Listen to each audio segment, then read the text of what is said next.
तेनालीरामा और मां काली की कहानी। तेनालीरामा का जन्म भारत के दक्षिणी भाग में तेनाली गांव में हुआ था।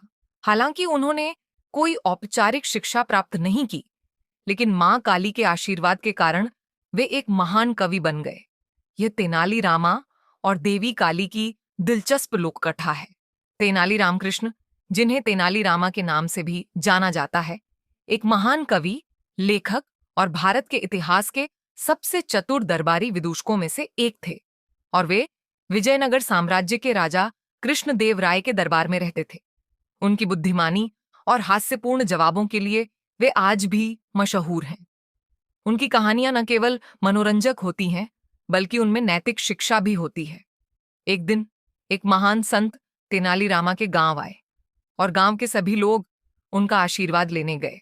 रामा को देखते हुए आरष्य ने उनके लिए महान शक्ति की भविष्यवाणी नहीं की, बल्कि कहा कि वह एक महान कवि बनेंगे।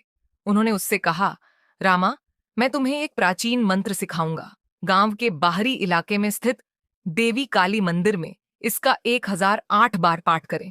मां प्रकट होंगी और आपकी इच्छाएं पूरी करेंगी। अगली सुबह रामा देवी काली के मंदिर गए। वह मूर्ति के सामने बैठ गया, प्रार्थना में हाथ जोड़े, अपनी आंखें बंद कर ली और अत्यंत विश्वास और भक्ति के साथ 1008 बार मंत्र का जाप किया। कुछ देर बाद उसे एक आवाज सुनाई दी जो उसे बुला रही थी। रामा ने अपनी आंखें खोलीं और उनके सामने देवी काली थीं, जिनके सभी 1000 सिर और कई भुजाएं थीं। अचानक रामा देवता पर अनियंत्रित रूप से हंसने लगे। देवी ने हैरान होकर पूछा, राम, तुम क्यों हंस रहे हो? इतनी हंसी की क्या बात है? रामा ने अपने व्यवहार के लिए माफी मांगी और कहा, ओह काली मां, मैं सोच रहा था कि अगर तुम्हें सर्दी लग गई तो क्या होगा, और मैंने कल्पना की कि तुम अपनी हजारों नाकों से छींक रही हो। देवी काली भी उनके मजाक पर हंसी और बोली, रामा, मुझे तुम्हारा हास्य पसंद है। मैं तुम्हें वरदान देने आई हूं। देखना, मेरे हाथ में 2 कटोरे हैं। एक में मीठा दूध है। इसे पीने से तुम्हें दुनिया का बहुत बड़ा ज्ञान प्राप्त होगा। वहीं दूसरे कटोरे में दही है, जो तुम्हें धन देगा। लेकिन तुम केवल एक कटोरा चुन सकते हैं, इसलिए ध्यान से सोचो और एक कटोरा चुनो।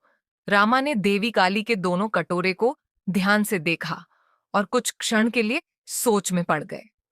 फिर वह मुस्कुराए और बोले, हे मां, आप वास्तव में महान हैं और आपकी कृपा असीम है। मैं चाहूं तो एक कटोरा ले सकता हूं, लेकिन अगर आप अनुमति दें तो मैं दोनों का स्वाद चखना चाहूंगा।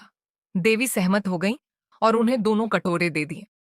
इससे पहले कि देवी काली समझ पाती कि रामा क्या कर रहे हैं, उन्होंने दोनों प्याले पी लिए। देवी ने रुष्ट होकर कहा, रामा, तुमने दोनों प्यालों से क्यों पिया और मेरी आज्ञा का उल्लंघन किया? रामा ने सिर झुकाकर उत्तर दिया, मुझे क्षमा करें मां काली, क्या ज्ञान और धन दोनों के बिना जीवन पूर्ण हो सकता है?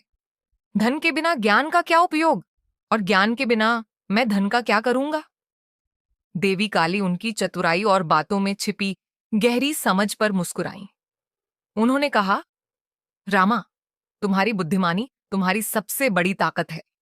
तुमने यह दिखा दिया कि तुम्हें संतुलन और समझ की गहरी परख है। लेकिन जीवन में हमेशा ऐसा अवसर नहीं आएगा जब तुम्हें दोनों चीजें एक साथ मिलें।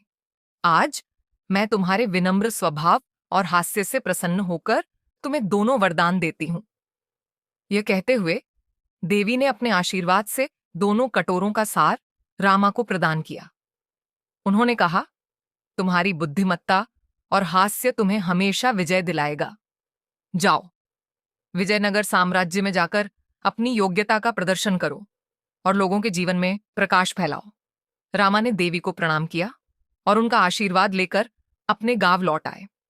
कुछ समय बाद उनकी बुद्धिमत्ता और हास्य का नाम चारों ओर फैल गया और वह विजयनगर साम्राज्य के राजा कृष्णदेव राय के दरबार में पहुंचे। वहां उन्होंने अपनी हाजिर जवाबी और चतुराई से न केवल राजा का दिल जीता, बल्कि पूरे राज्य में अपनी अमिट छाप छोड़ी। यहीं से तेनाली रामकृष्ण की कहानियों का सफर शुरू हुआ, जिनमें हर कहानी ज्ञान, हास्य और नैतिकता का संदेश देती है। उनके चुटीले जवाब और हास्य आज भी लोगों को प्रेरित करते हैं। अगर आपको ये कहानी पसंद आई तो मुझे कमेंट करके बताइए। मैं और भी कहानियां अपलोड करूंगी। और अपने उन दोस्तों के साथ ये कहानी शेयर करिए जिनको ऐसी कहानियां सुनना पसंद हो। धन्यवाद।